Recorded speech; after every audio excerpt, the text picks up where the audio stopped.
No 5-star shine, no silver spoon. I came up grinding on the Friday night moves. Now they feel me coming like a 4th down blitz. Got them talking sideways, throwing fits. But I must admit, I can't quit. 'Cause I'm the outlaw of college football. Ain't no stripes can hold me back.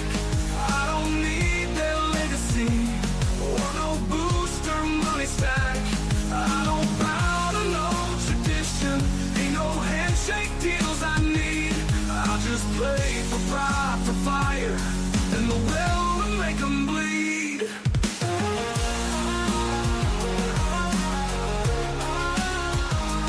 I ain't on your media darlings list. No Heisman hype, no clean cut script. But every time that whistle blows, I leave my soul out on that road. They talk about dynasties and brands, but I built mine with my own hands. Ain't got no statue, no parade, just broken dreams and lines I've laid. I'm the outlaw of college football, the storm they never saw.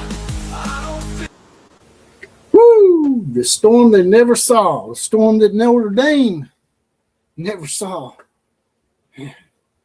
It's finally coming to fruition. A little realization and self-awareness of a lot of college football administrators out there that Notre Dame just took the ball and went home and tried to screw the college football bowl season up just because they couldn't have their way when you've been giving Notre Dame their way for 80 plus years. It took them this long to realize that. A lot of us common Joes out there already knew this. They're just one team. Why are we bound down to just one team? And now the conference commissioners of the Power Four sort of got to mulling over the contract next year, and Notre Dame's got an automatic bid if they make the top 12. No other team has that guarantee. So why does Notre Dame get that guarantee? Well, there's a number of theories out there why, but Notre Dame itself may have pulled back the curtain on itself.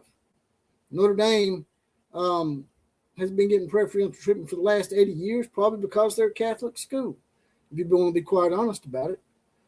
But now everybody's starting to come to the realization that we don't really need Notre Dame. We've been nice enough to include you, Notre Dame. And now you'll either join a conference or they're talking about possibly not scheduling you. This is something that people's talked about numerous times, and nobody's in the administrations of these bigger universities ever talked about it until now. This is something that should have been done a long time ago. Tell Notre Dame, hey, we're not going to schedule you unless you abide by the rules that everybody else plays by. I'm going to go ahead and bring Killer Breeze into the fray, get his take on it. I got a clip right here I'm going to play too before we get into that. But welcome, Killer Breeze, to the show. What's up? How's it going, my brother? Sorry about that little rant there. It's just something I need to get off my chest about Notre Dame. Why would you apologize about ripping Notre Dame? You think that deserves an apology? I don't think so. But you know, it's worse than that, because it applies to expanded playoff formats as well.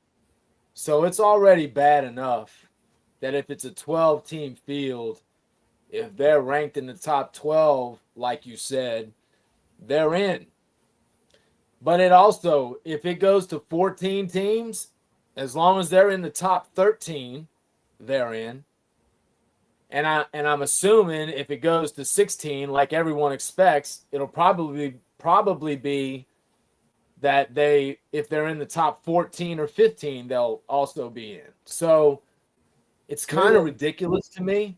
You know, if you're Notre Dame and you're basically admitting that you should just be let in if you're ranked 13th in the country in a 14-team field, like what kind of what? And again, why? Why they don't? Who says we have to kowtow to Notre Dame? We don't. So why do? People have thought that for so long, man. It's just like it was ingrained in them. It's like the Wizard of Oz. Once you pull the curtain back, you realize that they're not really that big and bad. They haven't been relevant since 1988. Let me bring this up real quick for you and see what you think about this. We got a little video here I'm going to bring up.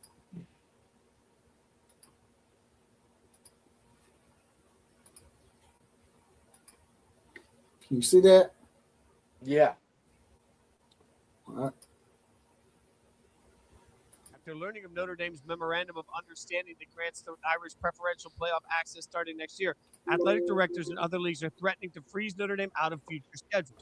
So, what's all this mean? Well, Notre Dame it's now been revealed, has it in writing that after this year and future years, as long as they finish in the top 12, they can't be left out of the playoffs, no matter what. That's in writing.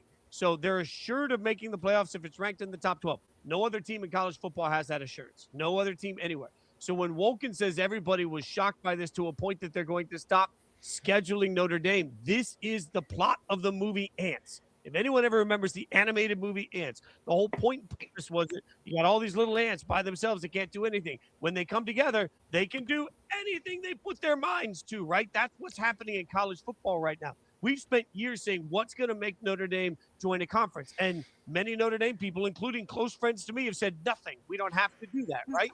And guess what? You do have to do that if the entire college football world looks around and says, join a conference or we won't play you. Nobody has to play Notre Dame. Nobody has to give in to Notre Dame. Nobody has to schedule Notre Dame. And if the entire college football playoff community simply decided that they wanted to take down the holier than thou approach of Notre Dame by getting themselves locked into the playoffs no matter what, if the entire college football community wanted to stand up to Notre Dame and say, that's enough, they can. They could.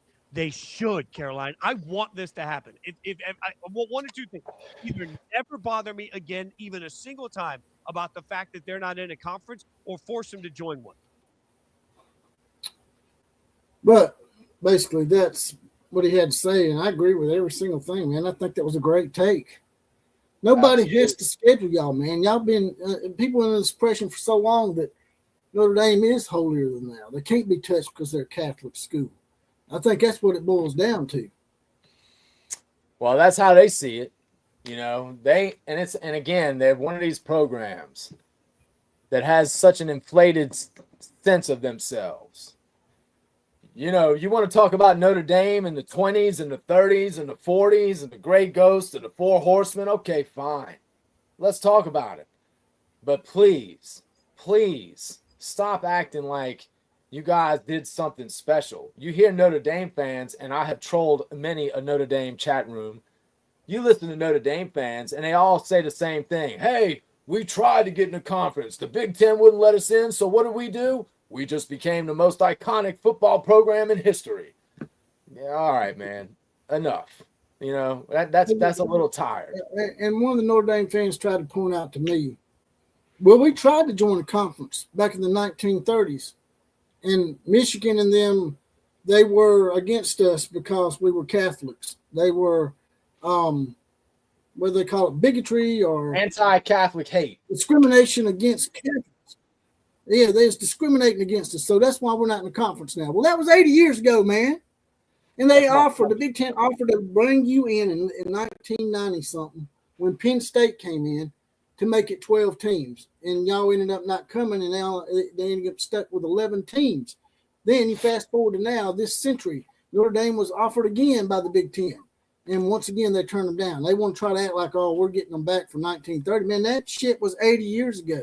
Y'all haven't tried to get in the conference since then. Y'all want to say, well, we make more money from NBC by doing what we're doing. Yeah, because USC and a lot of those Big Ten schools like Purdue and Michigan State continue to schedule you.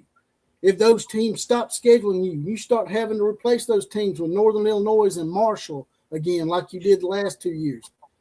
You're not going to get in the top 12 because you're going to be playing a bunch of G5 schools. And oh, by the way, if Notre Dame decided to join a conference, they decided to join the MAC, they're 0-2 against the MAC.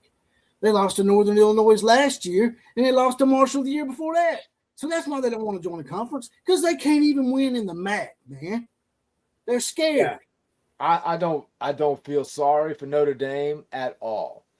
Not one bit. And that was the point that I was making, the video that you just showed. Nobody owes Notre Dame anything. You can the rest of college football can get together and decide Notre Dame's done.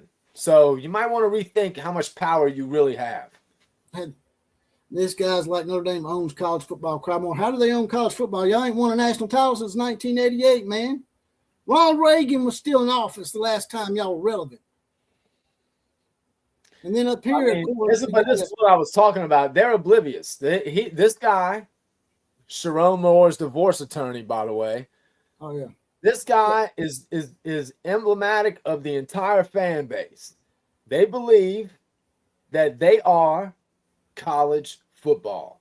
And it's just kind of ridiculous because, again, what have you won since my boy, the OCF, since Reagan's been in office? What have you won, man?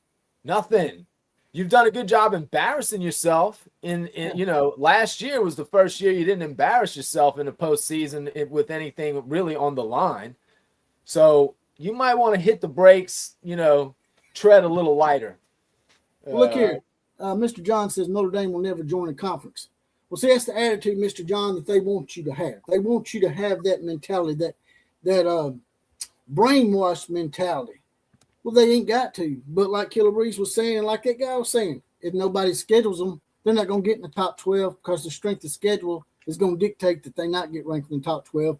And y'all can play all the Northern Illinois and Marshalls that you want to at that point. By the way, right. I mean, I'm just saying, y'all do it to yourself, man. The college football world's caught up. We're aware of what's going on here. That we just don't need Notre Dame anymore. Notre Dame's just not that important anymore. Brett Yormark, I wish you could find Brett Yormark's comments, man, and find that clip I saw and play it for everyone, because Brett Yormark, the commissioner of the Big 12, came out and blasted Pete Bavacqua and the Notre Dame, and he was completely right. He basically brought up what no one else wants to say, or what most people don't want to say, which is Pete Bavacqua is completely out of line. His comments are completely out of line. Notre Dame's fan base, it's completely out of line. You guys didn't make the playoff. You didn't deserve to be in over the teams that got in. Boo effing who? Deal with it, man. And you guys are acting like the fact that you didn't, and by the way, the first time you didn't get your way, college football has been bending over for Notre Dame forever. It finally didn't happen, and you guys are throwing a fit, taking your ball, and going home? Are you serious? If you can find those comments, dude, I know you're looking for them right now. If you can find them, they're great. I'll try to find them too and see if I can't send them to you, because it should be in my damn history, because I saw it. He busted them up, man. What's that? Yormark's comments about Pete Bavacqua and Notre Dame. I saw some comments, but I didn't see a video with it. Let's see. All right, I'll look it up. I got right here. You might not be able to find it, but because I don't remember. Here it is. I got it right here. You got it? I got something. I don't know what you're looking for. Oh, here we go. And, I got another video we'll be able to play for everyone, because now one of these live streams that I was trolling, they have commented on Brett Yormark's comments about Pete Bavacqua. Go figure. Shocking. Shocking. Can you see that? Yeah. It says here, Big 12 Commissioner Brett Yormark said Notre Dame's athletic director Pete Bavacqua of the ACC Commissioner Jim Phillips have been egregious and totally out of bounds. Yormark said he didn't like how Notre Dame has reacted to its exclusion from the college football playoff, whose 12-team bracket was announced Sunday. And if he was in the room, I'd tell him the same thing, said Yormark to their face. Obviously, the Irish, who finished the season with a 10-game winning streak, to finish 10-2 were the first team out after being in the bracket throughout the committee's thing. Bavacqua, blah, blah, blah. Anyway. He basically called it egregious and basically called them out for being big-ass crybabies for wetting their diaper and rashing up over the fact that they didn't get in, even though last year they got in with the loss to Northern Illinois. Well, and they lost to Northern Illinois last year and got in. They've been bending over backwards for y'all for 80 years, man. 80 years. Man. Pete Bavacqua coming out talking about how this is a travesty.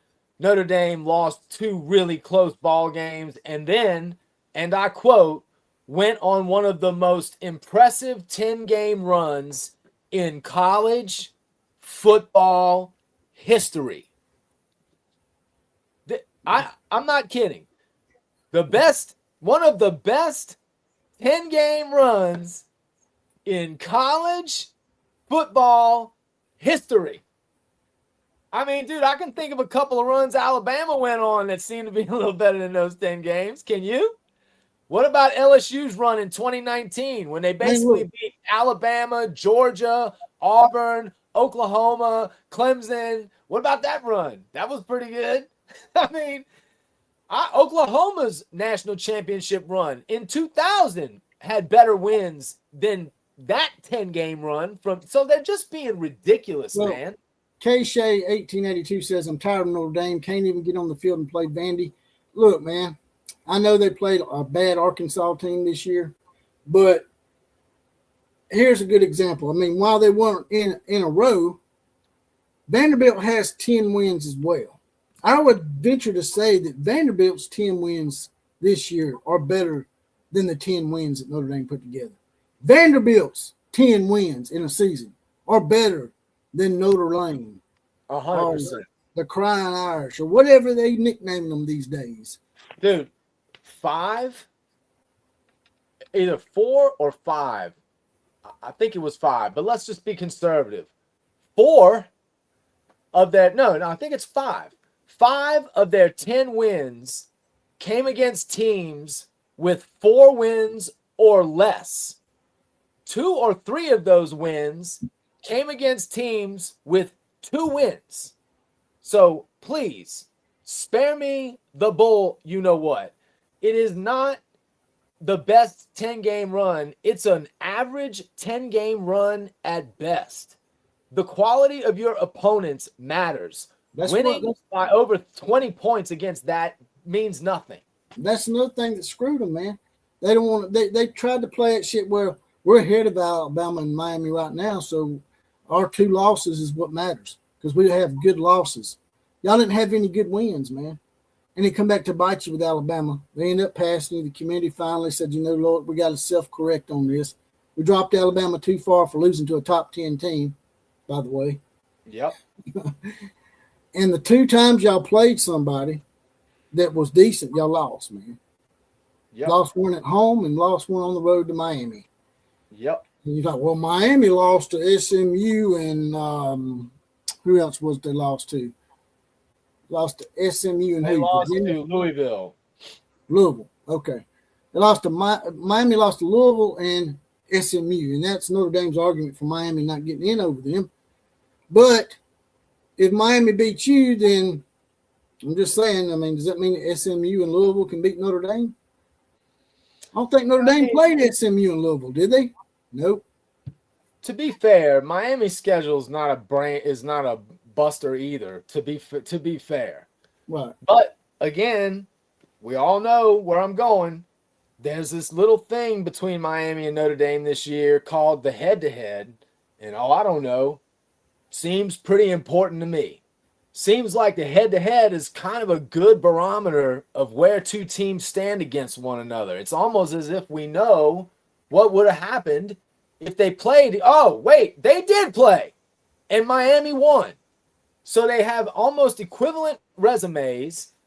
Miami's got a better win at the end of the year over a ranked Pitt team, which we can argue the merits of whether they should have been ranked or not, but that's beyond the point. They're not ranked anymore. They're not ranked anymore.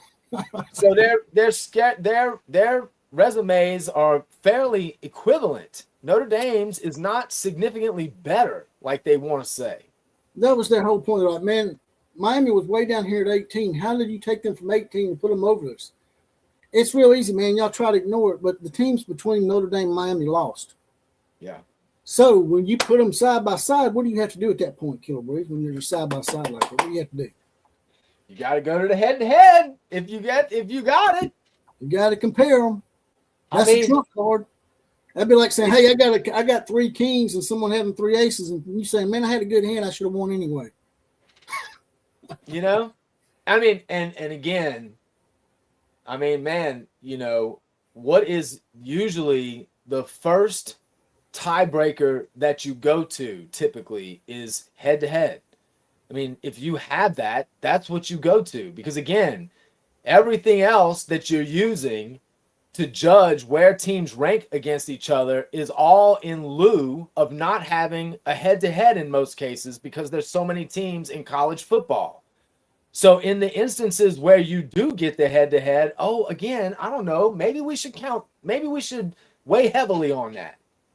You know, it doesn't, the fact that they are acting like that's some kind of craziness is so disingenuous. I mean, again, you act like you're the bluest of the blue bloods, then act like it, man. Act like it. Take your loss like a man.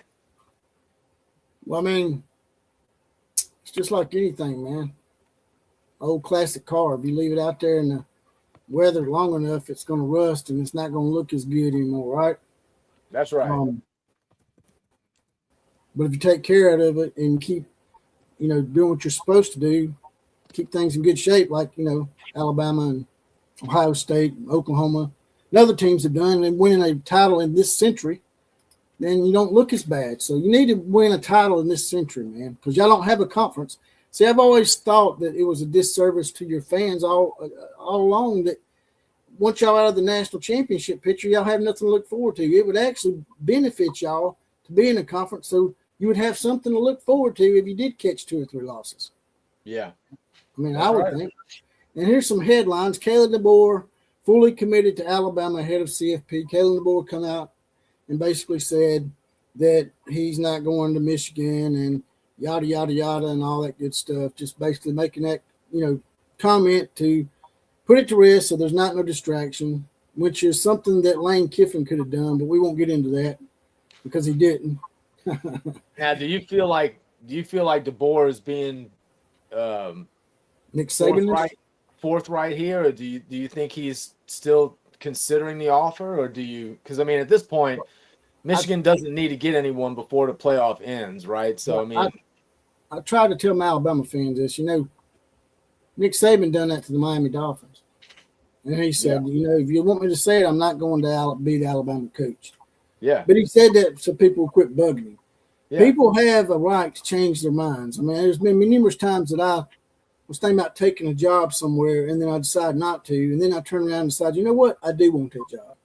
Yeah. So I don't have a problem with him doing that, but I'm just letting Alabama fans know not to be pissed off if he changes his mind once we get eliminated and decides to maybe go to Michigan if they haven't hired anybody already. But man, I can't even. What would be the reason to do that, considering where he's coaching now? Well, the pressure probably won't be as much. He took over a program that was in pretty good shape, whereas with Michigan, their program is in shambles, so he wouldn't have as much pressure to succeed as he does at Alabama right now, because Michigan is in a basically bad state of affairs, and if he comes in and wins 9 or 10 games next year, they'll probably be happy. Yeah, I guess I'm just looking at it as, God, man, that just seems like a real messy situation to be stepping into over there in Michigan, man. Like, they're going to be under the thumbnail, they're going to be so heavily watched. You know what I'm saying? Like, and if they F up at all, they don't have any room for error, man. They mess up big again, and there's going to be some serious consequences, I think. I mean, you think about all the scandals that have happened in Michigan in the last 5 years, dude. It's a lot. Well, Kyle Dillingham was supposedly the next guy up, but I think he signed an extension with Arizona State today. Now they're talking about Jed Fish.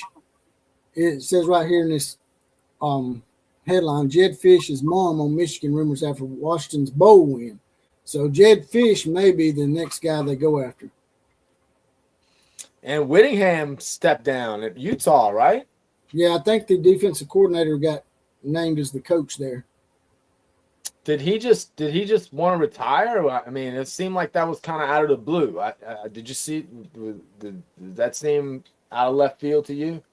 It was sort of, but Nick Saban did it to us. He waited till January before he retired. True. So you just never know with these coaches, man. And this is probably the last person that you want to pray for you.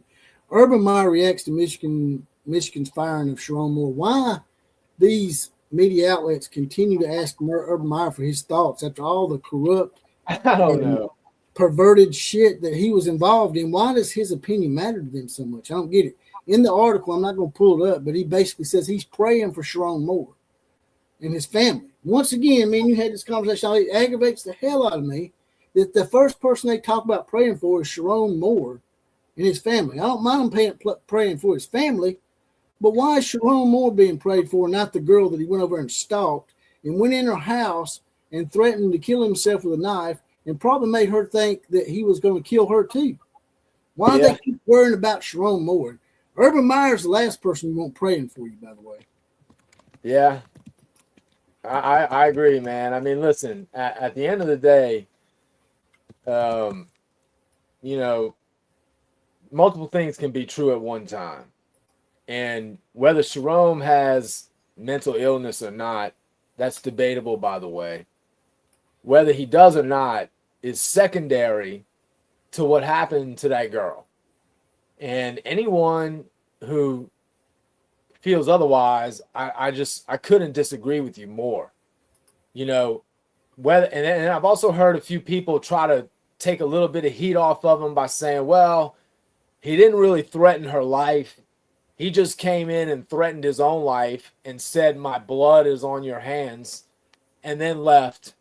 So he didn't really threaten her life. Well, I'm pretty sure if some big ass dude comes in your house and you're a female and he grabs a knife and starts talking about killing anyone, himself or anyone else, you might think, he only outweighs me by 150, 160 spins. He might kill me too. So I'm quite sure she felt threatened. I'm quite sure she was scared to death. And there's no, I think the guy realized what he lost and completely flipped out. And because ultimately he doesn't care about other people as much as he cares about himself, in that moment of freaking out, everyone else's life didn't matter to him as much as his did. Why is that a bad thing to say? That seems like by the evidence of what happened, that is painfully clear. Right. But here's some more oblivious statements from Notre Dame people. This is their running back, Jeremiah Love, which I think he's a good running back. But this comment here is just the brainwash mentality that you see from Notre Dame people. He says, Jeremiah Love comments, teams are scared to play Notre Dame. Really? Is that a fact? Because Alabama's got a home schedule with Notre Dame in about 3 or 4 years. People are not afraid to play y'all, man. It's just that y'all don't want to play people. Y'all are the ones that's been backing out of games. Y'all are the ones that's been scared to play. Y'all are the ones that scheduled Northern Illinois and Marshall. And y'all want to bitch about us having cupcakes, but y'all go around and schedule MAC schools.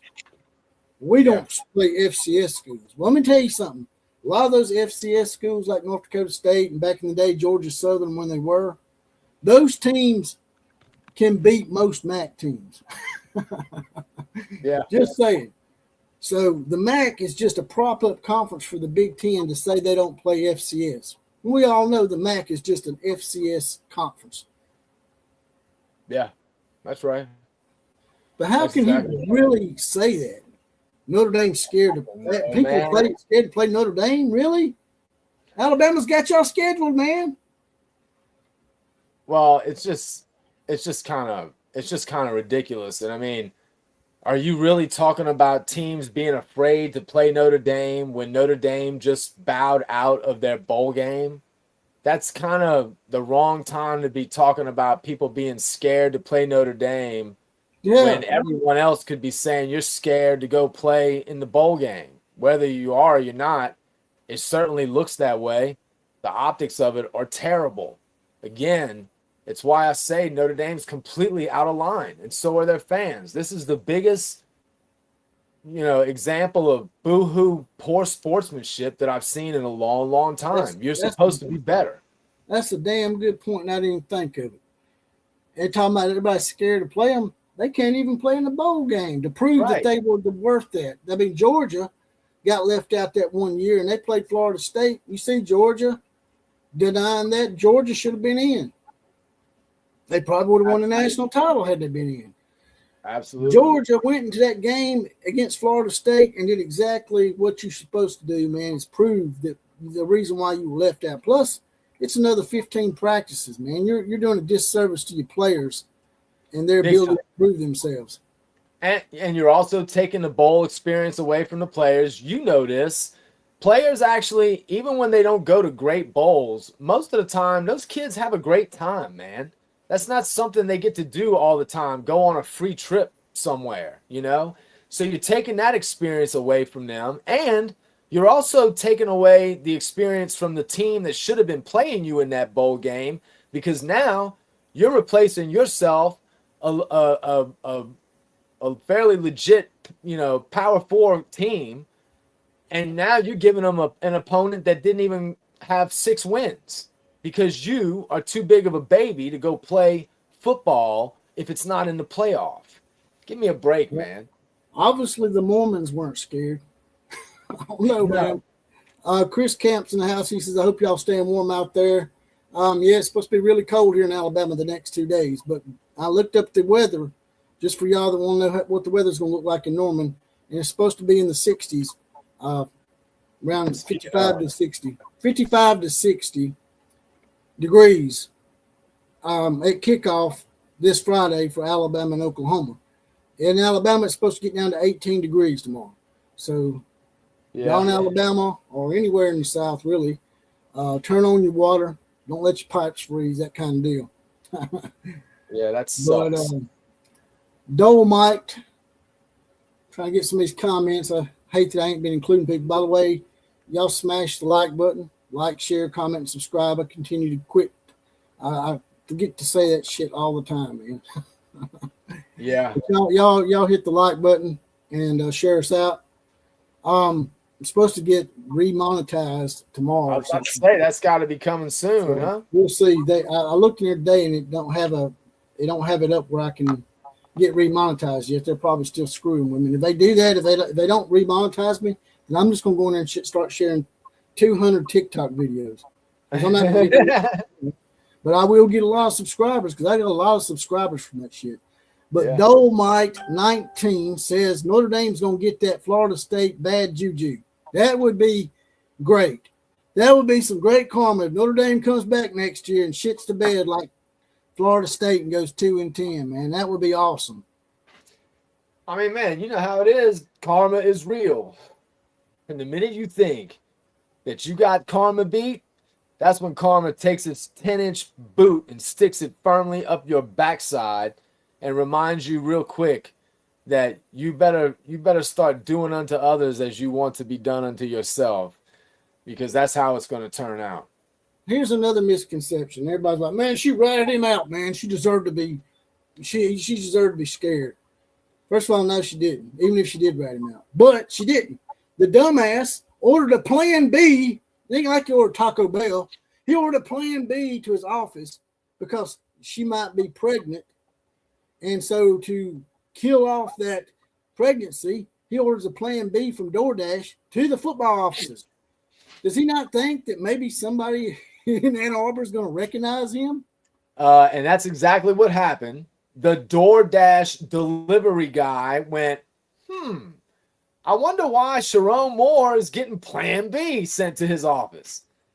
I mean, the whole thing is so dumb. His decision making is clearly poor AF as F. And he should have recognized how lucky he was to fall ass backwards into that job, because that's exactly what he did. But no, instead, he thought it was more important to leverage it and go to a Diddy party, which he bragged about on Twitter. Well, So, and if you have any ideas about a Diddy party, if anyone doesn't know, I would suggest you go watch the 4-part series that 50 Cent just dropped on Netflix, because it's blowing my mind. there's screenshots of an OnlyFans girl actually turning him down. Yeah, How yeah. sad is that? That's right. How sad is that? You making all this money, and you can't get a hookup from OnlyFans. I forgot about that. I'm glad you brought that up. Not only was he running around with Little Miss Britches, who he knocked up, apparently, and she had to have an abortion, or maybe it was just the plan B, but I had initially heard that she did get pregnant and she had an abortion. But anyway, whatever. He was going to getting up in the DMs, sliding into the DMs of multiple OnlyFans models. Sliding. They model stuff. Into the DMs. Sliding into the DMs, man. That sounds sort of corrupt, man. Just the phrase. I don't think it's an accident. Fred Bagley's in the house. He says it's amazing how you can have a big responsibility running college football and dumb enough to let your little head get in the way of your big head. Happens all the time, man. Just look at Tiger Woods. Models? Are they really models? Do they really model stuff? It's so funny to me that the way we use language to completely distort the reality of things. They're not models. We know what they're selling. Which, by the way, hey, you know what? I'm going to take it a step further. I don't blame you, ladies. Are you out there, the kind of money that these dumbass guys are paying you to take your clothes off? I'm sure the smart ones realize they don't even have to do that. Some of these dumbass dudes, the amount of money they'll spend for some dirty underwear, apparently, is just ridiculous. So I don't even blame you. But you're not models. Chris Camp says Diddy locked up. He's going to be at Harbaugh's parties. Yeah, Chris Camp brings up another great thing. This is another one of his brilliant moves. Chris Camp said, didn't he get her a raise? Yes, Chris, he did. He doubled her salary. And then, as if that wasn't a flag, red, big-ass, neon fucking orange flag, to say, look, what's going on over here? Why is this girl going from 45 a year to 6 figures? As if that wasn't bad enough, when she finally broke it off with him, he fired her. So he doubled her salary, and then he took it all away. And this dumbass didn't think it was going to blow up in his face. Well, I mean, that's just not very smart, man. It's just oblivious, man. I don't understand how he could get in that spot being so oblivious. Well, it's like the old sliding into someone's DM. It's like Cuba Gooding Jr. told who was it? Is it in Jerry Maguire? Was it who was in Jerry Maguire? Remember that movie? Cuba Gooding Jr., Tom Cruise. Yeah, Tom Cruise. Cuba Gooding Jr. told Tom Cruise when he was dating the single mother, he's like, what you think's going to happen if you shoplift the pootie, man? You're going to look bad, man, either way. If you dump her and you just hit it, man, and quit it, it's going to look bad. But with this girl, man, he shoplifted the pootie and he thought, it's just going to be she ain't going to say nothing. I mean, why would you ever think that she wouldn't say anything? Listen, man. First of all, she had every right to say something, too. She should have said something a long time ago. Her father talked her into it, by the way. Yeah, part of the problem is when they originally investigated this thing the first 3 times, allegedly, she said no every time. No, nothing happened. Hey, by the way, was Sharon sliding into your DMs? No, nothing's happening. So now again, if you have to investigate 3 times, maybe that's already told you enough. But she didn't help anything. But again, she didn't do. Ultimately, while she is culpable to some degree for some of this, it takes 2 to tango. It's not like she's accusing him of rape. He didn't rape her. It was consensual. So she's partly to blame in what happened here. Yeah. But what he did, there's no excuse. And he should be. Well, he should suffer. I mean, I hate to sound immoral, but it ain't really the fact that he had an affair, because that's happened throughout history. Let's not be naive here, thinking that our great coaches didn't slip around. But it's the way he handled the situation, man. He went, not only did he go out and give her a big-ass raise, like a 50% raise or something, which is basically sort of defrauding the university, right? Yeah. And then he lied about it, which is moral turpitude. And then on top of that, to make it worse, after he got found out, he goes to her house and makes himself look like O.J. Simpson. Like he's about to take her out and himself out. Like me, you discussed off air, if he hadn't have done that last thing, he probably could have got another job somewhere, like a Bowling Green or Kent State, somewhere as an offensive coordinator, defense coordinator. He could have got a job back in college football or somewhere. Bobby Petrino's still coaching. That's what I'm saying. But he took it to the next level. That's the problem I have, is he went to a psychotic level, and everybody wants to dismiss that and pray for him. And Avi, AKHI or AKH1, said he heard that the wife was Facebook friends with the lady. I'm sure that she was. I can tell you this. There were more than that. Whether they were Facebook friends or not doesn't matter. She was in charge of assisting the coach's family on game days and whatnot. So she worked directly with this woman. That was her job, was to take care of Sharon's wife and kids at times. So, yeah, it's a little hairy. And she knew better. She knew she was sleeping with the guy. She didn't have to. She could have resigned from that position. So, again, she's it takes 2 to tango. Yeah. But clearly there's one offender here who's way worse, and that's Sharon. I mean, there's no getting around it. If he hadn't took it to the next level, where you think he's going to kill somebody or himself, then everybody would have been blaming him equally.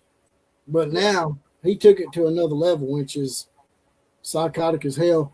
Neil Weldon says, I hate to say this to my Bama brothers, but the way we played against Georgia, that continues where we get crushed by Oklahoma.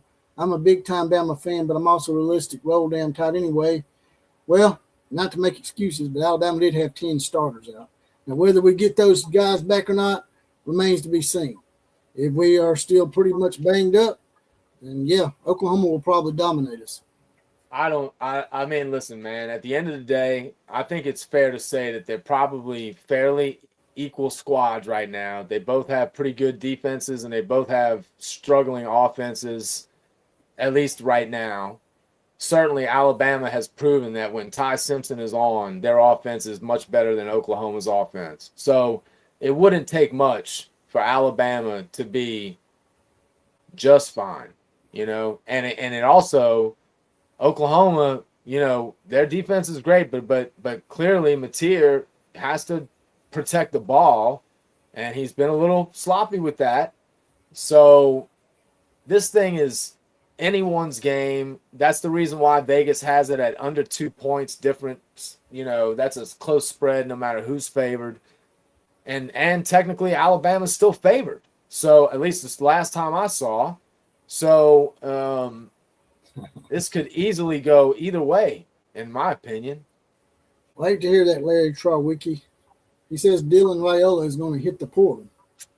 Yeah, that sucks. Not a big surprise, though. Nowadays it's like, oh, okay.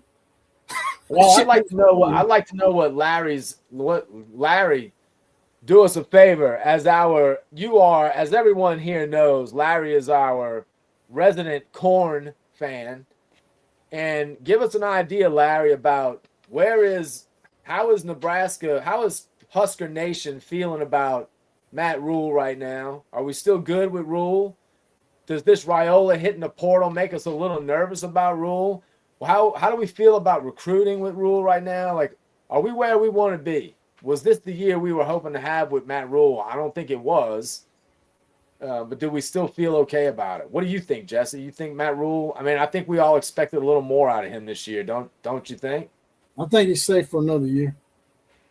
Oh yeah, yeah. But do you think Nebraska fans are a little?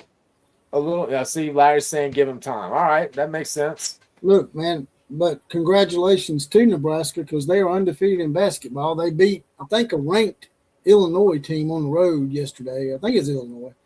There's a ranked Big Ten school. Nebraska beat them on the road. Nebraska is now 11-0 in basketball. Nice. By the way, we're up to 20 likes in the chat. That's awesome. We appreciate you guys. We got 34 in the chat room right now on my count. Let's see if we can bump this thing up to 22, 23 likes in the next couple of minutes, man. You guys rock. We got 47 overall coming from Nice. X. So not as big a crowd tonight. But already up to 21, man. You guys are awesome. Richard said the final score is going to be Oklahoma 3, Alabama 2. Well, I wouldn't surprise me if it happened. We had to flip-flop that. Yeah. Well, So, that's the other thing that we have going against us. Like, I mean, everyone's got to be a little realistic. When you're talking about two programs like this, especially one of them being the best program ever and certainly the most dominant program we've ever seen in college football in the last 25 years, to beat them 3 times in a row, the law of averages says that's going to be really hard to do. And twice in the same year, I don't know, man. I'm going to be I'm going to be real surprised if it goes our way. Well, the way we've been playing, that wouldn't surprise me if Oklahoma beat us. But and then go ahead. Whoever does win gets to go play everyone that's glued together in Indiana. The glue. We all came together like the glue. Yay, Fernando. Man, that's such cringe, man. I don't care what anybody says. Everybody that likes Indiana, y'all suck. Because I want to see Alabama or Oklahoma, either one, just beat the shit out of them, man. I mean, just totally whoop their ass, man. Because I'm tired of hearing this crap about, see, the Big Ten won 2 titles in a row, and now we got the 2 top seeds. But well, I mean, if you think about it, man, like, I feel like Alabama and Oklahoma got the best path to the finals out of anyone, you know? Like, ultimately, we could end up beating – we got Indiana and Texas Tech on our side to get to the championship game. And both of those teams could be exposed as what they are. What's Indiana got to be thinking? Our reward for being the number 1 seeds, we get to play one of the 2 blue bloods. Yeah. And these are teams that have been around for over a century. That's what I'm saying, man. It's gonna be amazing. And then, you know, we get if Texas Tech can beat Oregon, which do we think that's even gonna happen? By the way, where's our rye guy, left wing, right wing Duck fan? Where's all our They Oregon? got mad at me a few podcasts back because I said Oregon and Ohio State didn't play anybody. They're propping up Indiana, saying, "Well, Indiana beat Oregon and Ohio State." And I said, "Well, who did Oregon and Ohio State beat?" Well, I mean, it's a fair question, man. Go look at the schedules. Just go look at who they played overall. And again, Caleb Downs, who played at Alabama and Ohio State, the 2 bar none most successful programs. So it's not like he played at a really hard program in the SEC or a really weak program in the SEC and then a really hard program in the Big Ten. They were both equivalent multiple national championship winning programs in the last decade or two. And I mean, dude, like there's no comparison. He said it himself. Every week in the SEC, you're playing tough competition. And in the Big Ten, you might have to get up, his exact words, for 4 or 5 games a year. Well, you play 12. So how many games does that leave that you don't have to get up? You talking about Caleb Downs? Yeah. Yeah, he used to play for Caleb Alabama. Downs said it himself. He knows. He knows. That's what I'm saying. it's if anyone out there, like for all these people that always talk about the two conferences, most of them are not qualified to really talk about it. Here's a guy who is absolutely qualified to talk about what it's like in both leagues. And he says in one league, you got to play tough competition every week. And in the other league, most of your games are not hard. And he's currently playing for a Big Ten school. So you would think he wouldn't say that. You would think he wouldn't say that, but he come out and just told the truth. Because like Kirby Smart said, and I'm getting where I gain a lot of respect for Kirby Smart. It's hard for me to hate that guy because he says a lot of stuff he says is stuff that I completely believe. And he said, you got the SEC going to 9 conference games. So we're going to add 8 more losses to our resumes, right? 8 more losses are going to be out there for SEC schools. And on top of that, if you play in the title game, you're playing a 10th SEC school. And like you said, and Caleb Downs alluded to, they have built-in cupcakes within their conference. We don't have that anymore. Even Kentucky can play you close. Ask Texas. Ask Florida how bad they beat them by 31. Vanderbilt used to be a walkover. Not anymore. And it's actually, Jesse, if you think about it, it's actually a little bit worse than that because that additional 9th conference game came at the expense of the bye week. So not only do you have to play an additional SEC game or 2 if you make it to the championship, you now get 1 less week to rest and heal. Greg Sankey sold us out. Greg Sankey sold us out to ESPN and the Big Ten. The Big Ten been crying about that shit for years. You only play 8 conference games. Yeah, but we've been playing 2 out-of-conference Power 4 teams. Alabama played Florida State and Wisconsin. Yeah. And when we scheduled those guys 5 years ago, they were good. It's not our fault that they ain't that good now. But we still scheduled Power 4 teams, which is basically like playing 11 conference games at that point, right? That's a fact. Oklahoma scheduled Michigan. Texas scheduled Ohio State. It's there's no comparison, man. And again, to say otherwise is just not being honest. You can and again, there's a big difference. Nobody from the SEC is saying that the Big Ten doesn't have teams that could compete in the SEC. Certainly, Ohio State can compete in the SEC. That's clear. I think Oregon could probably compete in the SEC. I don't think they would be a perennial powerhouse, but they would be okay. They wouldn't be any worse than an Auburn or anything like that. You know, Auburn's usually better than they are now. They probably got 5 or 6 programs at least, 5 or 6. Yeah, USC, Michigan. They've got a couple of programs, but they also the more than half of them are really, really weak. Really weak, man. And no intimidation factor when going on the road. Have you ever seen a game in Champaign, Illinois, or a game in freaking New Brunswick, New Jersey, for the Rutgers, or College Park, Maryland? None of them venues are very intimidating at all. Nope. No, they're not. And again, like it's just not the same, man. It's just not the same. The competition is just not the same. It's just what it is. And you're right. That's a great point. The environments that you're playing in are not nearly as intimidating as playing in these SEC stadiums across the country. I mean, they are the most intimidating. I mean, just think about it. You got Neyland up in Tennessee, A&M, Alabama, the Swamp. Fucking, go on and I mean, LSU, damn Starkville with them damn cowbells. Exactly. Like, none of that's easy. Well, that's what I was getting to. Mississippi State, who's probably considered one of our worst teams this year, they played Arizona State in Starkville and beat them when they were ranked 12th. Arizona State was in the top 3 in the Big 12, and they couldn't handle Mississippi State. Just saying. Mississippi State gets put in the Big 12 or the Big 10. They're probably at least top 6. Oh, absolutely. Absolutely, man.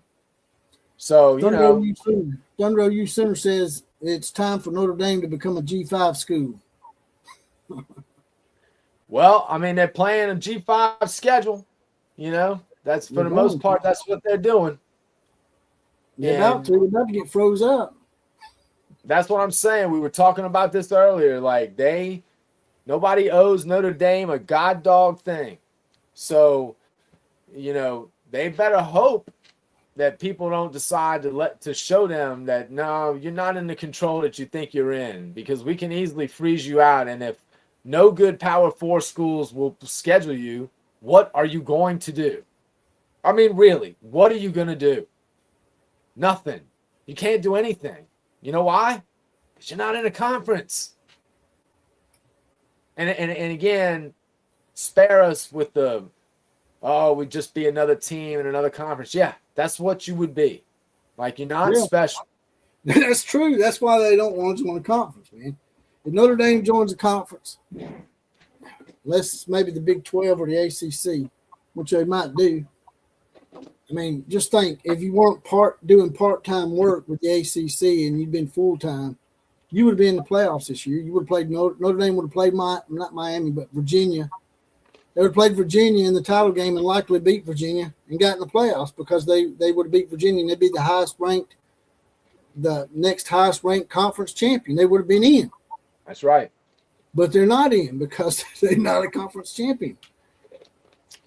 That's right. Bumped out for conference champions. You got bumped out for Tulane and James Madison. And it's their fault. You know, it's their fault. They've been screwing the ACC for a long time, and one of their representatives said they've done irreparable damage to our relationship with the ACC. Did you think the ACC was really going to go in there and push for y'all to be in over Miami when they all got to share that football revenue? Meanwhile, you're over there pulling a Texas out of your ass, taking all the money for TV, like the damn Longhorns were doing for a little while with that stupid-ass Longhorn channel they had. And by the way, the ACC saved you during COVID. If it wasn't for the ACC, what were you going to do during COVID? So you might want to just relax a little bit. The ACC enabled that shit. It's partly the ACC's fault too, because they enabled it. And you allow them to play in your ACC title game, but then when they come back from COVID, they don't want to have nothing to do with you. And Notre Dame, our independence is important. It's something that makes us different from everybody. But you're not independent, man. You're only independent in one sport. If you want to be independent in everything. Pretty much. I mean, you're slapping in the AC, you're spitting in the ACC's face every football season by basically saying you're good enough for us to go play basketball, but we're not gonna play football with you. It's just such a bad look. And again, going home, taking your ball and going home and pouting because you're not in the playoff. I mean, you get the easiest path to the playoff, and now with the guarantee that you've got, are they ever not going to be in the playoff? Probably not. Well, now that they've seen what you do and the way you react and the way you talk down about everybody, it may be too late for Notre Dame. They may have screwed themselves. They're talking about irreparable damage caused by the ACC. The irreparable damage was caused by you and the way you reacted to it. You know, you didn't see Alabama. We was pissed because we was the last team out last year. We was pissed, but you didn't see us saying, "Oh, we're not going to the bowl game." No, we ain't gonna do that. Yeah, no, dude. That's exactly right. I mean, it's how many times has your team you thought your team was gonna do better than it did, and at the very end of the year, you get faced with the reality that you're going to the freaking Independence Bowl, or you going to the Holiday Bowl, or you going to the Alamo Bowl. Like, it happens all the time, and you just do it. Like, it's just what it is.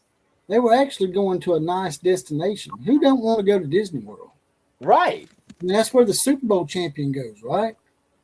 And the World Series champion. Damn, you think you're too good to go to Disney World? You can hang out with.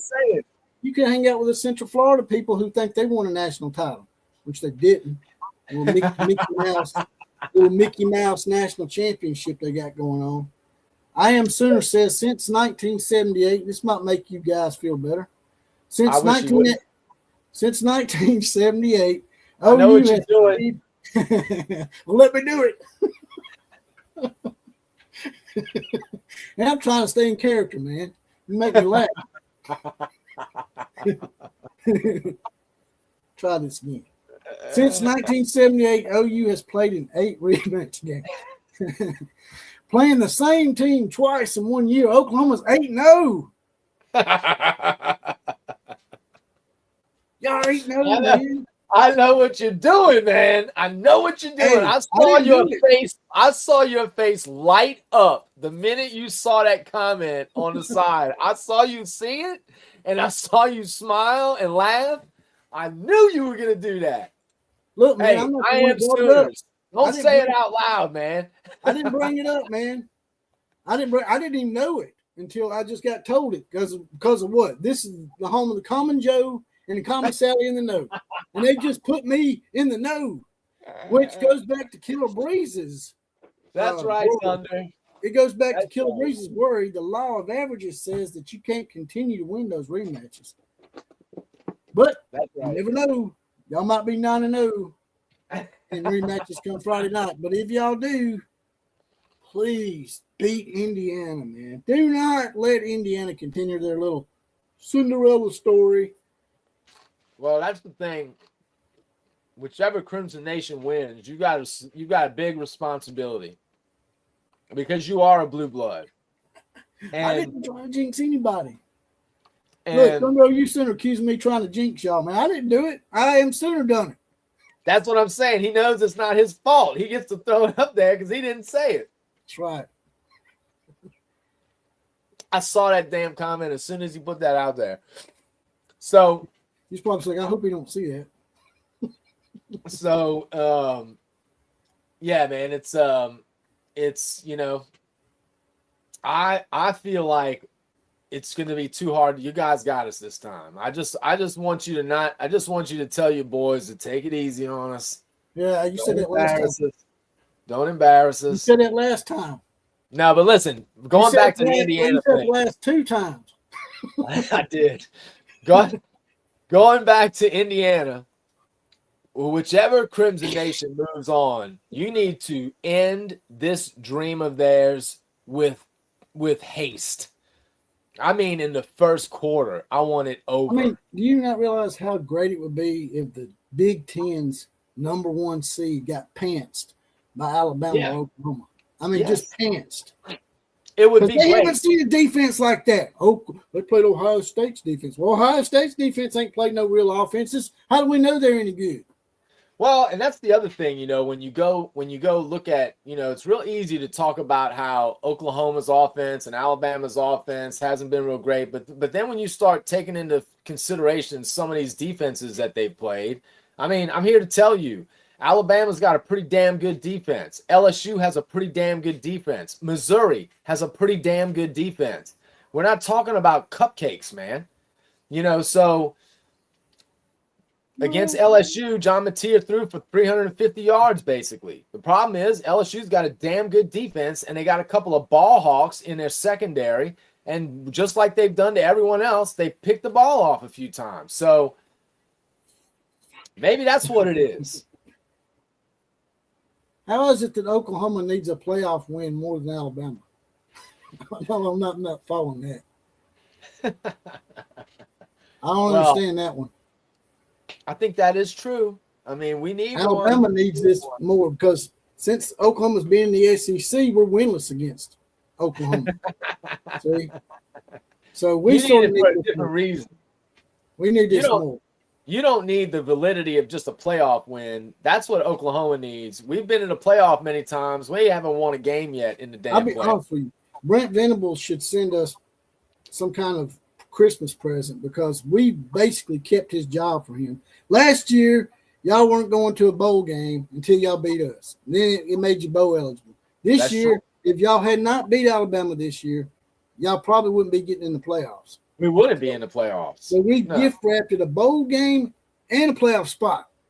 Yeah. Now y'all got to return the gift. Y'all got to return the gift. Y'all gotta let us win. Oh man, this is gonna be so nerve-wracking, man. I can see it. This one's gonna be whoo. You know, Alabama's good at breaking streaks too. They broke Georgia's home streak this year, 33 in a row. So that little 8-game win streak looks like a trophy to me. Yeah. I'm glad you told me that. Because I'm gonna bring it up. Like I said, man, just don't embarrass us. All right, just don't embarrass us. Just let us keep it close. Let us keep our dignity. Y'all deserve to be embarrassed. Y'all beat us on homecoming, man. Why are you scheduling us on homecoming, man? That was disrespectful. You know what you were doing with that. You know the statement you were trying to make. We're trying to put some juju on you. That's right. Not a jinx, just saying. Just FYI, I like the Sooners all day. Look, I am Sooner. I don't. It's not that I disagree with you. Of course we like the Sooners, but I think we all need to recognize it's you're in the playoff now, man. You're starting from zero again. What's up with all these baseball scores? Fred Bagley's got OU 6 and Alabama 3. If it's reliant on us kicking the field goal to score, it's going to be 6-0.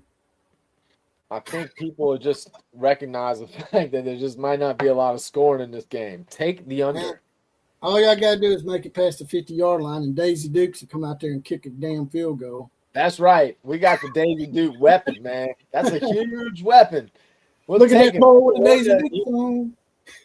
He won the big kicker award. What's the Grove Asca or whatever it is? I can't remember the name of it actually.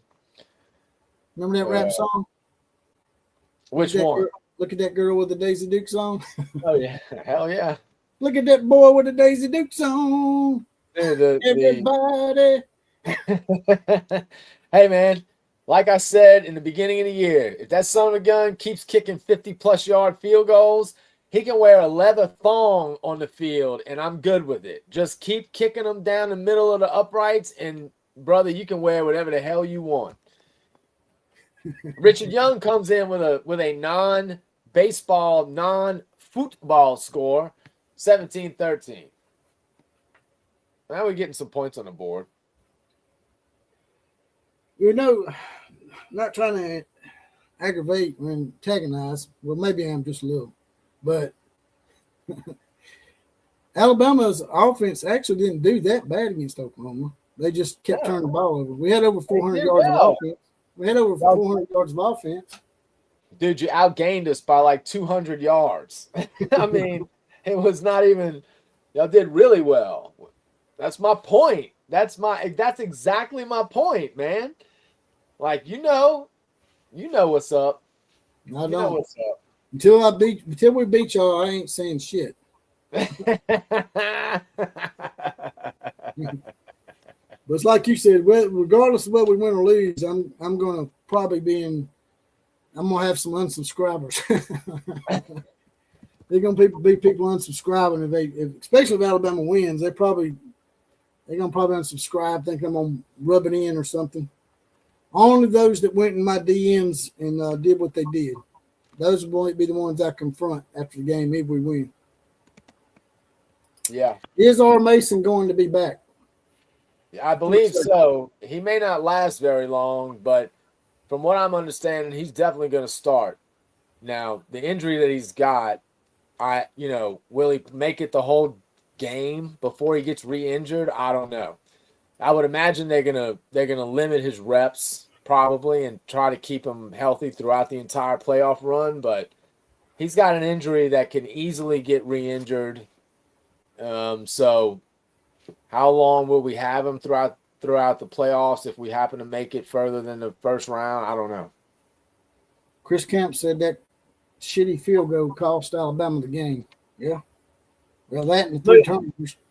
Look at Denizen. Denizen said he ain't unsubscribing no matter what. That's what I'm talking about, Denizen. That's the attitude we need in the house. Denizen gets it. I Am Sooner says whichever team wins, Indiana's going to find out who the real Crimson is. That's what I'm talking about. That's why it ain't 3 Crimson Nations. Because No, they're not crimson. They're red. They claim crimson. Do they really? I didn't know they did either until I looked it up because someone said I there's thought they another were team. red. Because I was thinking we were the only two teams that had crimson as our official colors, but someone said they had crimson and cream, which is basically the same thing as Oklahoma. I thought they were red and white. Alabama's officially is crimson, white, and gray. You're like, where's the gray? Gray is an official color, actually? Yeah, people wondering where the gray's at, usually on the face mask. Usually Alabama face mask are gray. Interesting. Well, it used to be. They may have changed them to white. I don't know.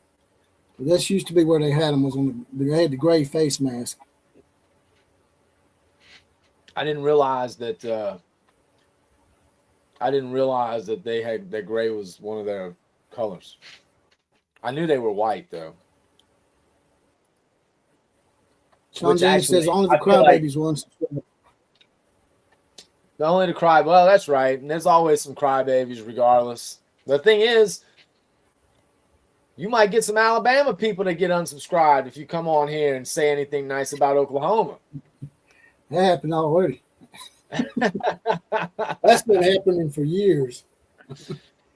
That's why I got more Oklahoma. I got more Oklahoma subscribers than I do Alabama subscribers.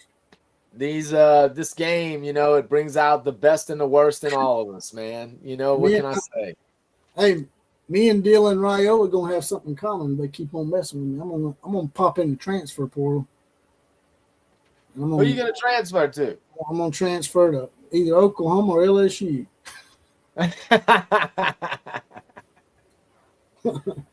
Yeah, man.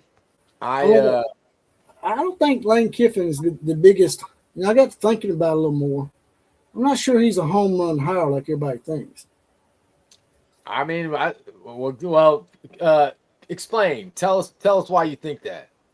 Well, I mean, if you look at his history, when he was a coach at the time, the Raiders were a decent organization, I guess. But the two times he's been at blue blood programs, he's found a way to shit the bed. He did it at Tennessee, left them in the middle of the night. They went 7-6 his first year. Then he went to USC and got fired on the tarmac. So every time he gets with a legitimate blue blood, he finds a way to screw it up. Yeah. It wouldn't surprise me if he got caught up in some stuff just like Sharon Moore. That, and here's the other thing that he might get caught up in. Right now, all his little cutesy stuff, everyone is receiving it real well in Baton Rouge because he hasn't done anything yet. But this is what I've said on your show before. If he doesn't shoot out of the cannon like a rocket, and he actually has some trouble, some stumbles, and he does that cutesy stuff too much, he might fall out of favor pretty quick with the LSU faithful. You know what I mean? He's going to have to win a lot right away. And if he doesn't, it might not end well for him there either. It's not going to end well regardless, because I'm convinced that even if he does win a national championship, he'll be right out the door. Because the other thing that he has a proven track record of is, as you just mentioned, is that he does not stay around very long. Ole Miss was his longest tenure. So he's got a horrible track record. I think this is win or bust for Lane. If he screws it up at LSU, he might be out of coaching. Because I don't know if anybody want to take a chance on him after what he done to Ole Miss. After what he done to Ole Miss. Wisdom says that the blocked field goal wasn't what lost the game. No one play decides the game. I sort of disagree with that. One play can decide the game, in my opinion. I would agree with that. I don't think the blocked field goal was what won the game. I would agree with him on that. But one play can certainly change the game, man, for sure. I've seen it happen numerous times. We're up to 33 likes in the chat, man. You guys are awesome. I appreciate all the likes. You guys are great, man. Subscribe. Hit that subscribe button if you're not already a member of the Outlaw Posse. Let's finish the year strong. Sean James says that Lane Whiffen probably wants to be at Bama or the NFL next year. Well, I agree. Alabama's not going to hire him. Just telling you, there's a lot of shit that went down here. he was slipping around, had him a little alias, called himself Joey Freshwater. And he was slipping around. Allegedly, all these people have to say allegedly now because they don't want to get sued. But allegedly, he was slipping it to some boosters' daughters and stuff. So, Joey Freshwater. what is it with these famous athletes? And they come up with these crazy ass aliases that basically give them away. Because everybody knows you ain't nobody last name Freshwater unless you're a Choctaw Indian or some shit. You might have the last name Freshwater. You know, it's just like what's his name? Oh, Michael Vick, man. Remember his alias? Ron Mexico. I forgot about that actually until you just said it. Oh, Ron Mexico. That's ridiculous. Freshwater in Mexico, man. Them are very well-known last names, right? Yeah. Yeah. Very common. Very common name. Off just called himself Harry Dick or something.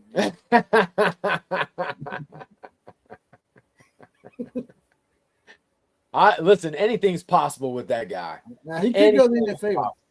I wouldn't. It wouldn't surprise me if he didn't try to go to the NFL. He may do that.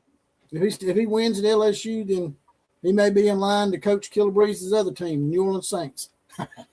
No. We're not taking him in the New Orleans Saints. We got enough problems as it is right now. Hey, he's a good coach, man. It's just he does shit that's just so shady, man. It pisses you off. It's just the inconsideration that comes out of him sometimes. It really aggravates you because he's a great coach. He just can't get it together when it comes to doing it. We know he's a great coach, but we don't know if he's a championship coach. We don't know that, because he hasn't done that on his own yet. So, we'll see, man. Like, again, nobody's going to be surprised if he wins a national championship at LSU. Nobody's going to be surprised if he wins a national championship next year at LSU.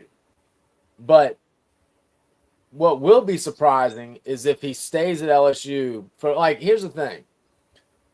A lot of LSU fans are really feeling like this might be the second coming of Nick Saban at Alabama. That if Lane stays in place with the defensive personnel that they've got and the defense they've got in place, and now adding Lane and his ability, and they're talking about that 5-star Michigan quarterback coming back down to LSU now that Kiffin's there, that Bryce Underwood kid. So, a lot of people are thinking Lane Kiffin's going to be here for the next 15 years. He's going to win 5 national championships. That's what a lot of LSU fans are secretly thinking is about to happen. They just can't imagine that someone would want to leave LSU. But the funny thing is, every coach that's won a national championship there, no one's lasted. They've either left or they've been fired.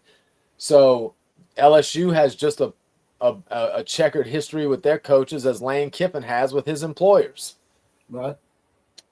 And so will it work out? I mean, if you take the two parties involved, Lane Kiffin and LSU, these are two parties that are notorious for horrible breakups and horrible, coaching situations. Notorious, man.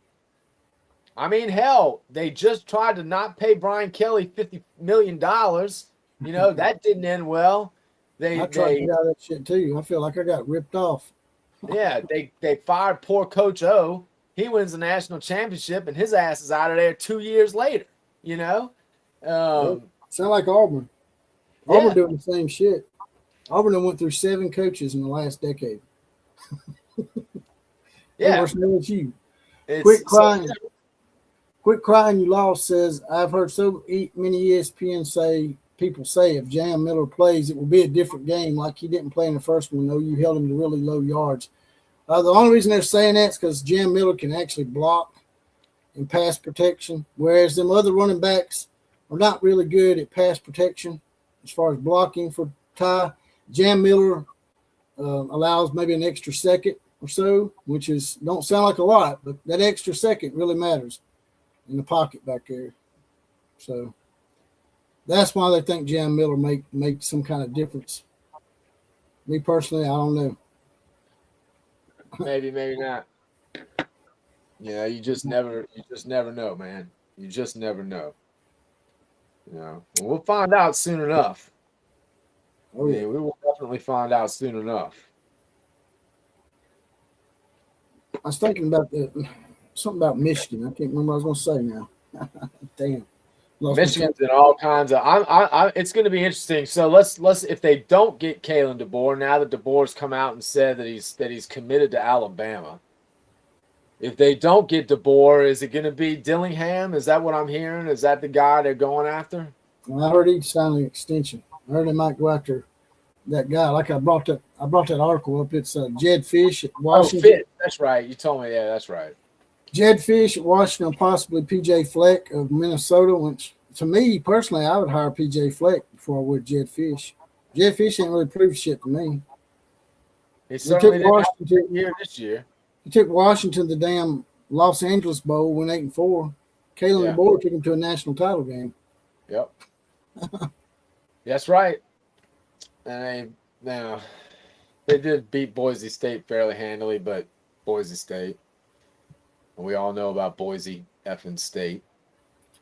Was that damn game? Oh, no, you center said they need to go after Sark.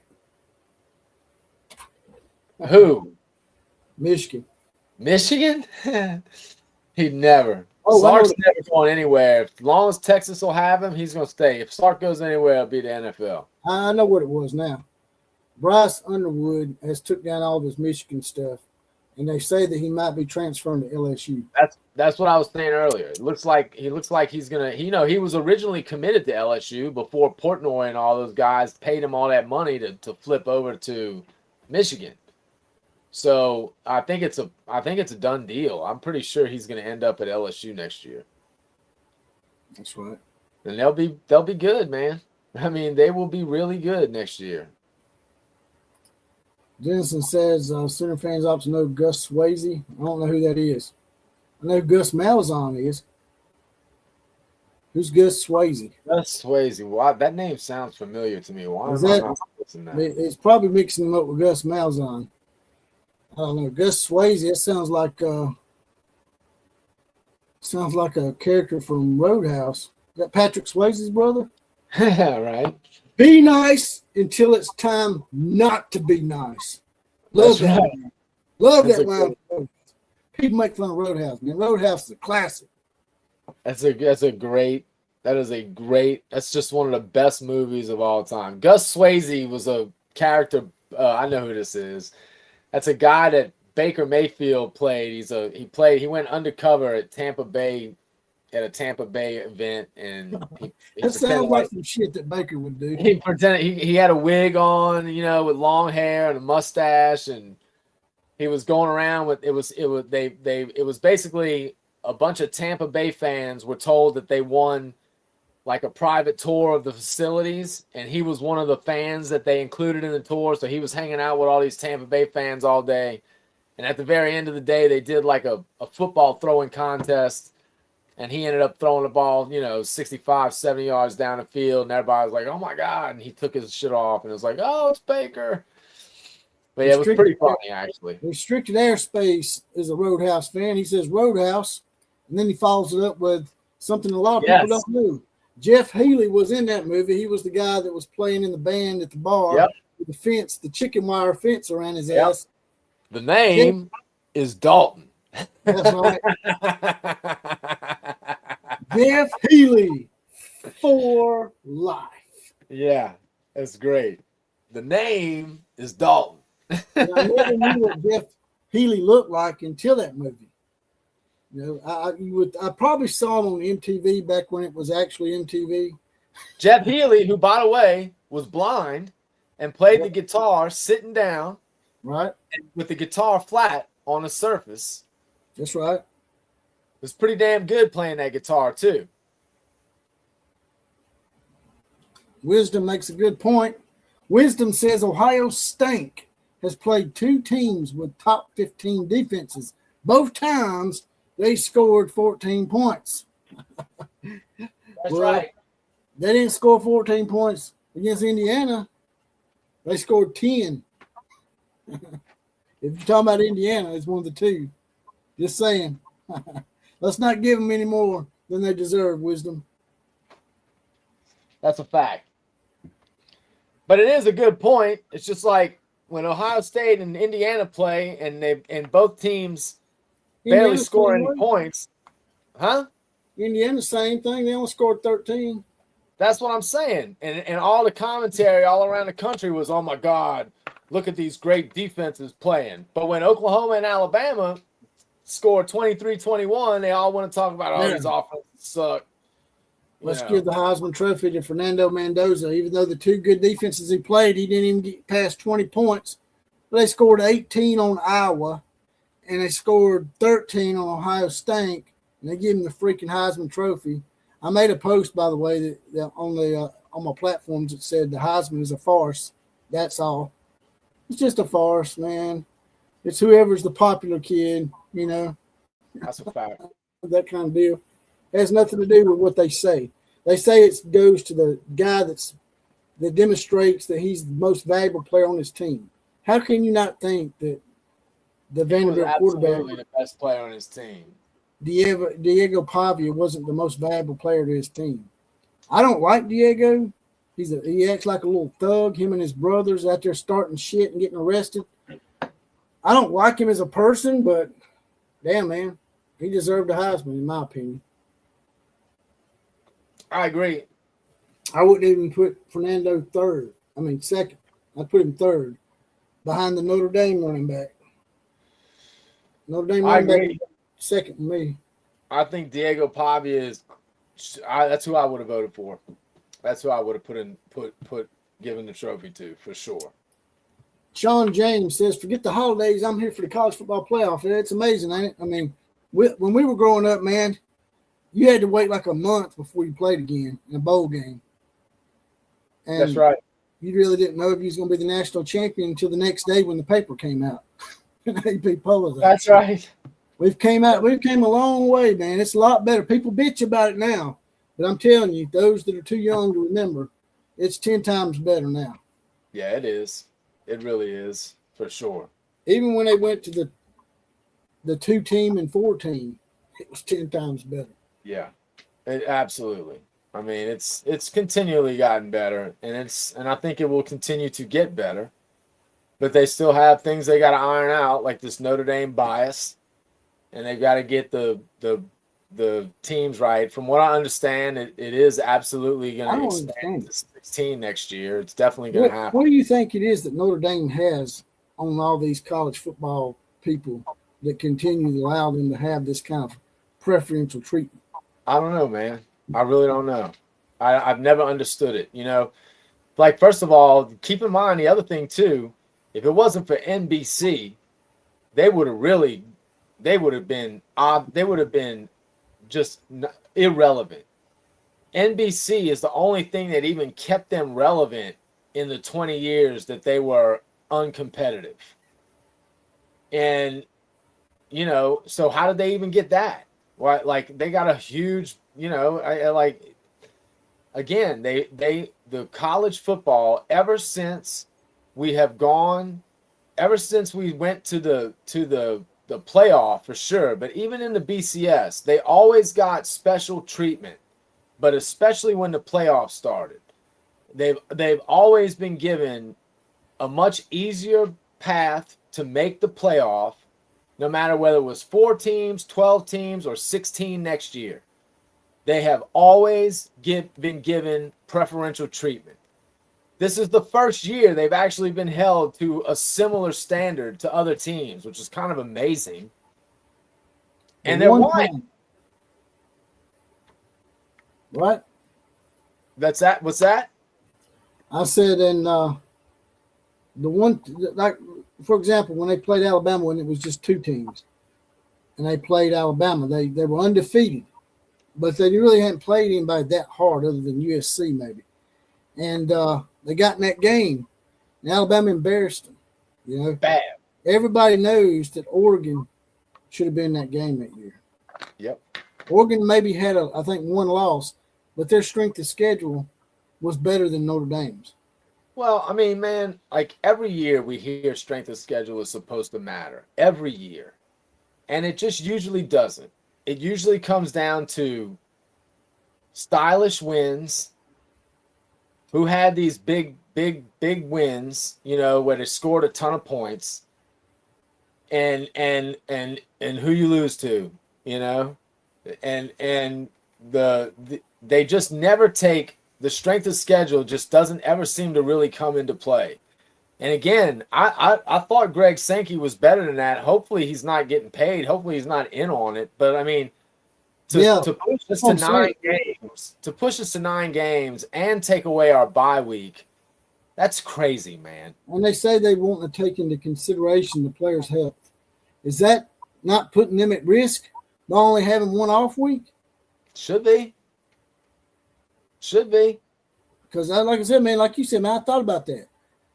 I thought to myself, I wonder if Greg Sankey got a little something on the side, maybe a little kickback from some people to make us go that 9 games. I know ESPN been wanting that shit because it's money for them, but you're screwing us in the long run. I mean, we'll go from having maybe 4 teams in to only having 3 every year because of that shit, in my opinion. Yeah. Restricted airspace says, fun fact, General Electric Corporation is what those notes are, GEC. And he points NBC upward. So maybe that's what's keeping Notre Dame afloat. They got a lot of big people. I'm sure they do. I mean, Notre Dame's been around so long. Catholic, I think it's the Catholic religion, to be honest with you. I know that sounds crazy, but I think it's the Catholic religion that keeps them afloat. Yeah. Well, it's ridiculous. And it's clearly preferential treatment. And the fact that it just didn't go their way just one time and they just can't be quiet about it. Exactly. They've been given 3 chances. Yeah. Now, last year they done good. They made the title game. But you can tell they were outclassed in that game.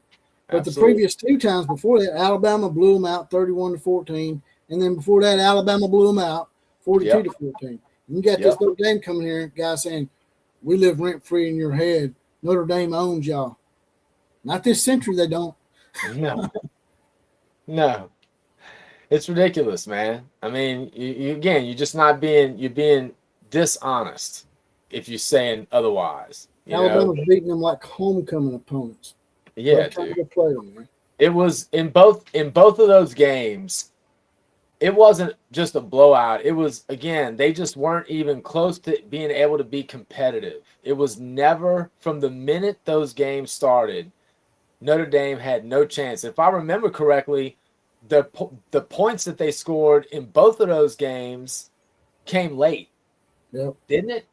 Yeah, something like that. All I know is that Alabama was probably early part of the 4th quarter, and they stopped scoring. Saban called the dogs off in that 42-14. And the other one, they only scored 10, right? They scored 14 in one. They scored 14 in both. Oh, really? I thought they scored 14 and 10. What was the other score then? It was 42-14 in the first one and 31-14 in the second. Oh, for some reason I thought it was worse than that. Oh well. Yeah, but for some reason I remember those. I remember them scoring points late because I just remember the score. The final scores making, even though they were not close, still making it look a little better than it actually was. Notre Dame was never, not even close to being in that game. In either one of those games. It ain't just the playoff games. In the past, Notre Dame's gotten blowed out in bowl games. They got blowed out by Oregon State one year in the Fiesta Bowl. Remember that shit? I do. And then they got blowed out by Ohio State in the Fiesta Bowl. Last year was an outlier, Notre Dame. That was not. It was. It was an outlier for Notre Dame and Penn State. And you played Georgia without their quarterback, because Georgia played in that SEC title game that we hate so much. I hate that shit, man. I think that's going away next year, too. I do. I remember, I ain't trying to pat myself on the back, but you're my witness. Last year, before that Georgia-Texas game ever took place, I'm like, what if the quarterback gets injured or something? And then I'd be damned if he didn't get injured, man. Yeah, that's exactly right. That is exactly right, man. It was like I said, it's just, but I think the championship games, I think they're going to go away next year. And with this playoff going to 16 teams, which it's going to do next year. So it should be pretty interesting. It's also going to be interesting to see what Notre Dame's guarantee is. I don't know what their contract is with Atlanta. They may be contracted to play at least one or two more SEC title games. I'm not sure. Wow, With the that is city of true. Atlanta, I don't know. That is true. Chris Camp says Bama's got a national following and a worldwide, to be honest. Yeah, it's changed a lot from Notre Dame. Notre Dame used to be that logo that was worldwide. And Alabama, teams like Alabama and Oklahoma and Ohio State and USC and all those teams, they were just national. Notre Dame was worldwide. But now you go into these foreign countries and they recognize a lot of these logos now. Yeah, they do. Certainly the ones that are winning at a high level at the current time, you know. The ones making the playoff and winning, of course, they're known everywhere now.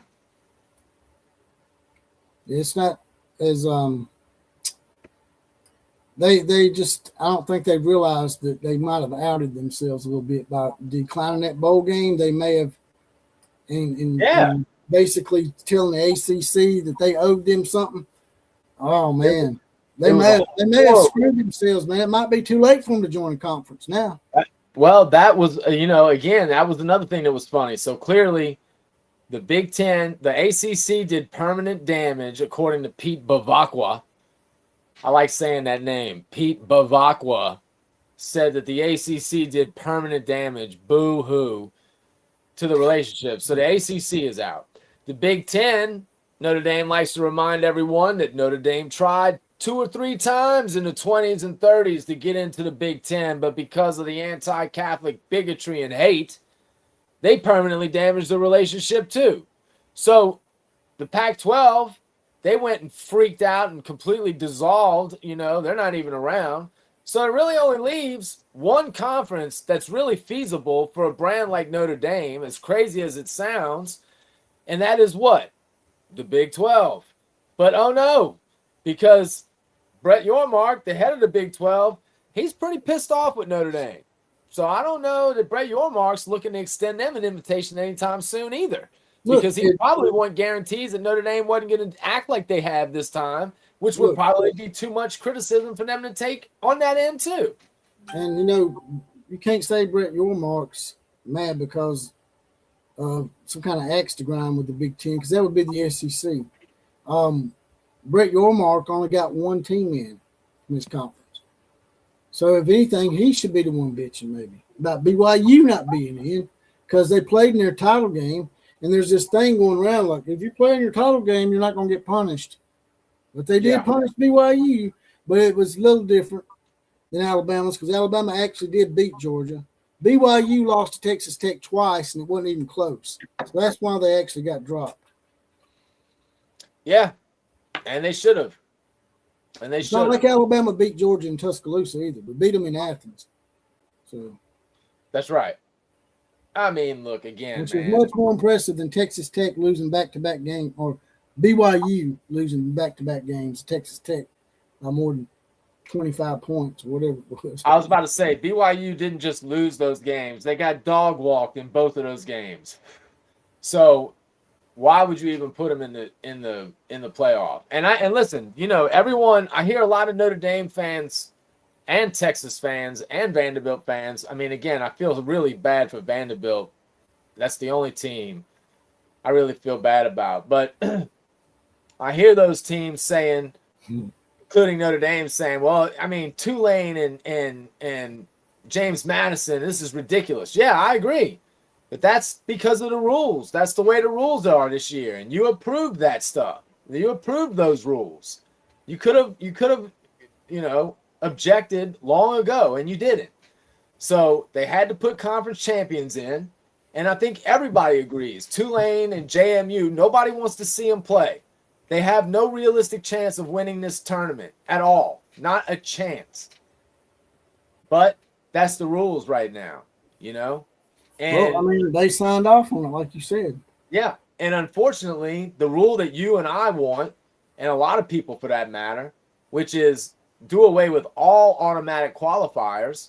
Well, clearly they've at least kept one automatic qualifier in, and that's with Notre Dame. All they got to do is, I'm assuming now that it's going to go to 16 teams, I'm going to assume that as long as Notre Dame is ranked 14th or better, that they're automatically in. Well, So you're already. What's that? It's like they're like, well, Notre Dame's a blue blood. That's why they're getting automatic. All right, then. Alabama's a blue blood. So is Oklahoma. So is Ohio State. So is USC. So everybody that's a blue blood should get an automatic bid. If that Notre Dame's going to get an automatic bid. Yes. Man, screw them, man. But we all wanted to They didn't expose themselves. Yeah. We all want it to be the top. If it's 16 teams, we want it to be the top 16 ranked teams, preferably BCS ranked teams, not committee ranked teams. And the top 16 go. Easy peasy, Japanesey. No problem. But no, we won't do that because in this world, we don't use common sense. We don't like to be rational or reasonable. We like to go with our feelings. So it makes us feel better to say pissants like James Madison and Tulane have a chance. Like, this isn't the NCAA tournament where some little bitty school can make a run. It's just not that game. No, because the depth's not there. In basketball, you can develop depth at a place like Butler and places like that. You know what I'm saying? But not in college football. There's too many players. That's what I'm saying. You don't have the squad isn't nearly as you only have to have 5 healthy starters to have a team. You can have just one superstar really change your team. Exactly. But I don't care how damn good your star quarterback is. If you don't have anyone blocking for him or have anyone he can throw to, how good is that team going to be? I think we know that in Oklahoma. We saw that last year. So, it's just totally different. So it's just ridiculous that we have the feel good, man. There's too much money at stake. I don't really care about the little engines that could. Well, I don't have a problem. I don't have a problem with them getting in if they get ranked that high. If they schedule up, that's different. If they schedule up like Boise State used to do and beat 3 or 4 Power 4 teams and then go undefeated in their shitty conference, then you can be considered. Yep. But you can't lose a game at all. You got to go undefeated.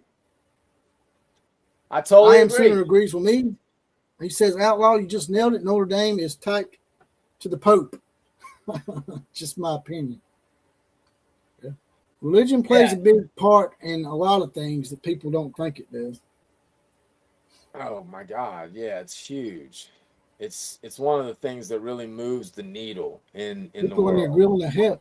People ain't grilling the hell out of Pope, man. You're going to make us all go to hell.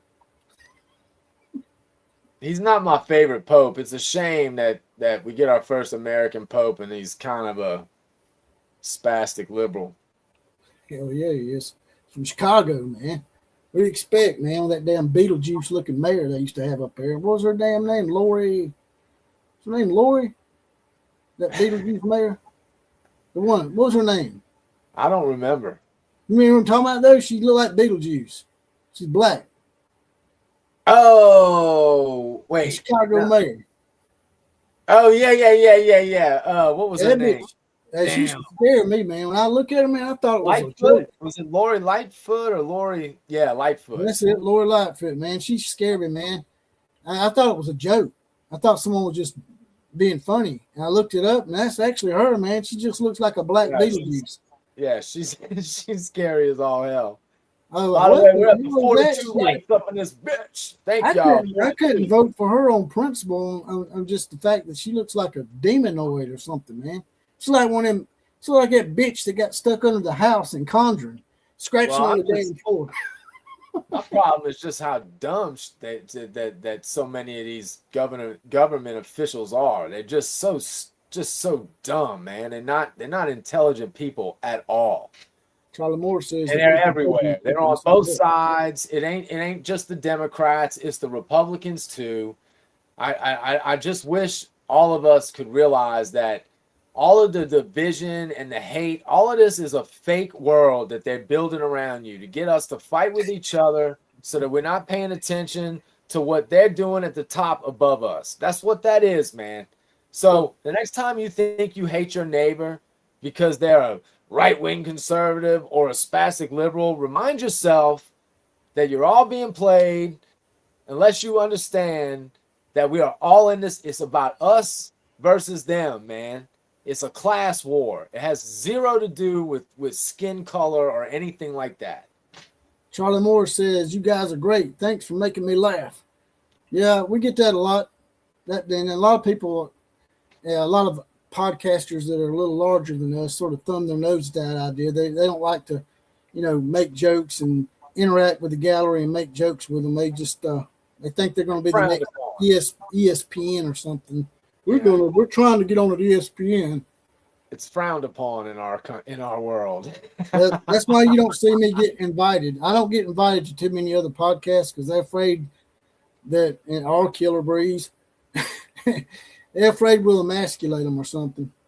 Or maybe just maybe we'll make someone laugh and make them happy. Yeah. Lord forbid that shit happens.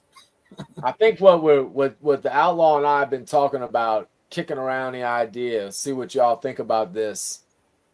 We were thinking about starting a show, or maybe we just added to this show, but thinking about adding a call-in feature where we have, you guys are great in the chat. You guys and girls are great in the chat. But we were thinking about taking it a step further and having people call in. What do you guys think about that? Having a call-in format to the Outlaw of college football. The Outlaw Posse can now become a more integral part of the show. What do you think about that? Give us your feedback. Chat room. React. I wouldn't really have a phone number to call. What I would do is put up a link. I put the StreamYard link in there. Some people have to turn off too because they don't know how to. Some people are just computer challenged. It would be audio only. We really don't want to mess with the cameras, be honest with you, but maybe that would happen. It gives them a choice. When you send them a link, it gives them a choice, right? Whether they want to go, they want their picture up, or they just want to be audio only. It gives you a choice before you enter. I guess it doesn't really matter. It just seemed like more potential issue that the internet connection is going to have to be better to do video. So, but whatever, I don't care. But yeah, so far Sean likes it. Everybody seems to like it. Restricted access says absolutely. Richard says he likes it. Oh yeah, we're gonna do this. Well, on that note, man, I'm gonna get up out of here. All right, man. Well, it was good hanging out with everybody tonight. We got to do this again before Friday. Hold up, Friday. We got Rhino in the house. I ain't seen Rhino 26 is in the house. What's going on, Rhino? We just discussing Notre Dame and how they're basically about to be frozen out. The college football is finally fed up with them and realized they're just one team. And the four power conferences are talking about not scheduling Notre Dame anymore. They continue to throw a fit and continue to get preferential treatment like they got an automatic bid next year if they finish in the top 12. And so now these conferences are starting to come around and they're thinking about freezing Notre Dame out. What do you think about that, Rhino? I was going to get up out of here, but Rhino's a good. Yeah, let's hang around for a little while longer. By the way, Thunder OU Sooner says not every Catholic is a Notre Dame fan. I am a Catholic non-Notre Dame fan. So I am who you're talking about, Thunder.